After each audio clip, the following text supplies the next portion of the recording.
विज्ञान के संदर्भ में हमारे शरीर के जो महत्वपूर्ण तंत्र के विषय में चर्चा करेंगे। पहला है मानव पाचन तंत्र, दूसरा है मानव श्वसन तंत्र और तीसरा है मानव उत्सर्जन तंत्र। कहीं ना कहीं हमारी डेली लाइफ से जुड़े हुए हैं, जो निरंतर कार्य करते रहते हैं और ये सभी से आप लोगों को परिचय होना बहुत जरूरी है। तो पहले भी चर्चा करेंगे मानव पाचन तंत्र। देखिए पाचन क्या है, कोई बताएगा? पाचन किसे कहते हैं? जो हम खाना खाते हैं उसे पचाना पड़ता है, वो पाचन तंत्र। Very good.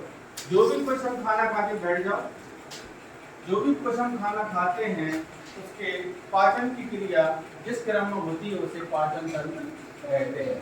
देखिए बोलने में बहुत छोटा लग रहा है लेकिन ये तंत्र बहुत बड़ा है। इसकी शुरुआत हमारे मुख गुहा से होती है जो कि मलाशय तक जाती है। ये एक लंबी पाइप के आकार की संरचना है जिसमें बहुत से चरण होते हैं। हमारा पाचन तंत्र है वो मुख्यतः 3 रूप से कार्य करता है। पहला जो तंत्र शुरू होता है वो मुख से शुरू होता है। जैसे ही हम खाना खाते हैं क्या करते हैं, फिर मुंह में ले जाकर खाने को चबाते हैं। चबाने से क्या हो जाता है? वो पिस जाता है। खाना छोटे छोटे टुकड़ों में टूट जाता है।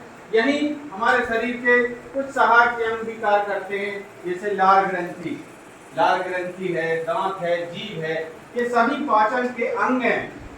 यहाँ से खाना को छोटा किया जाता है, उसके छोटे छोटे टुकड़ों में लार मिलाई जाती है जिससे वो खाना चिकना हो जाता है। फिर ग्रसिका जो कि हमारे गले के यहाँ होती है, ग्रसिका के द्वारा खाने को निगल लिया जाता है और ग्रासनली उस खाने को हमारे आमाशय तक ले जाती है। आमाशय में पैर से वहाँ जठर अम्ल होता है जिसका कार्य होता है खाने को गलाना, उसको और छोटे छोटे टुकड़ों में बांट देना। तो पहला चरण आपका यही खत्म हो जाता है, आमाशय पर जाता है। अब आमाशय ने खाने को छोटे छोटे टुकड़ों में बांट दिया, उसको गला दिया। इसके बाद इस चरण के बाद खाना और आगे बढ़ता है। इस दौरान उसमें हमारा जो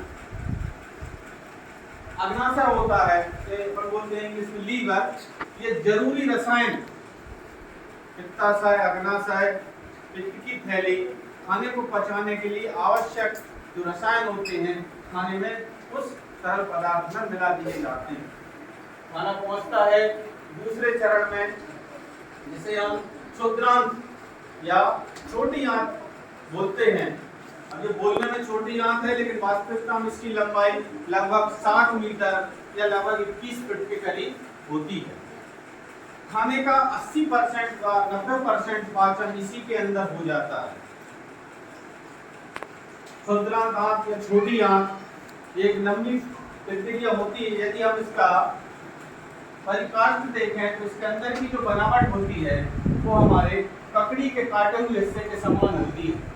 इसके अंदर नुकीले टाइप के उभरी हुई खाल की आकृतियां होती हैं जो यदि खाने थोड़ा बहुत भी अपच आ गया है वहां से या उसके टुकड़े बड़े आ गए हैं, बाकी का कार्य ये छोटी आंत करती है। ये आंतरिक संकुचन के द्वारा, आंतरिक संकुचन होता है इसमें, ये फैलती है सिकुड़ती है, इस खाने को पीसने का कार्य और ज्यादा करती है। इस काम में जो मदद करते हैं वो हमारे यकृत द्वारा और पित्ताशय द्वारा जो रसायन मिलाए गए थे वो उस खाने को पचाने में और ज्यादा मदद करते हैं। इसके बाद हमारा तीसरा चरण में पहुंचता है खाना बड़ी आंत में। बड़ी आंत इसमें से जो जरूरी आवश्यक पोषक तत्व हैं उनका अवशोषण कर लेती है और जो रॉ मटेरियल बचता है उसको आगे की तरफ बढ़ा देती है और मलाशय गुहा तक जाकर हमारा ये तंत्र खत्म हो जाता है। समझ में आ गया? Yes sir. ये हो गया आपका पाचन तंत्र।